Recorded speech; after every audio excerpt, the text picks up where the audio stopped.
কিভাবে বুঝবেন যে আপনার শরীরে ডায়াবেটিস আছে?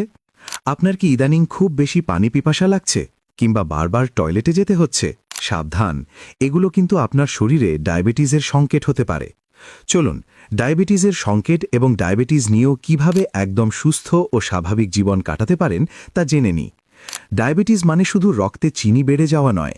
যখন আমাদের শরীর ইনসুলিন ঠিকমতো ব্যবহার করতে পারে না, তখন রক্তে সুগার জমতে থাকে। ফলাফল, শরীরের কোষগুলো প্রয়োজনীয় শক্তি পায় না, আর আপনি সারাক্ষণ ক্লান্ত অনুভব করেন। দীর্ঘমেয়াদী প্রভাব, যদি আপনি এটি অবহেলা করেন তবে এটি আপনার ১. চোখের দৃষ্টি কমিয়ে দিতে পারে, ২. কিডনি নষ্ট করতে পারে, এমনকি হার্ট অ্যাটাকের ঝুঁকিও বাড়িয়ে দেয় কয়েক গুণ। তাহলে এর সমাধান কি? ভয় পাওয়ার কিছু নেই। ডায়াবেটিস কোনো মরণ ব্যাধি নয়, এটি একটি লাইফস্টাইল ডিজিজ।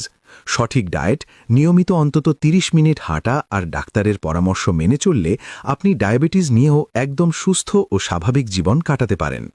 আপনার শরীর আপনার সম্পদ। আজই সচেতন হন, ভিডিওটি শেয়ার করে অন্যদেরও সতর্ক করুন। সুস্থ থাকুন।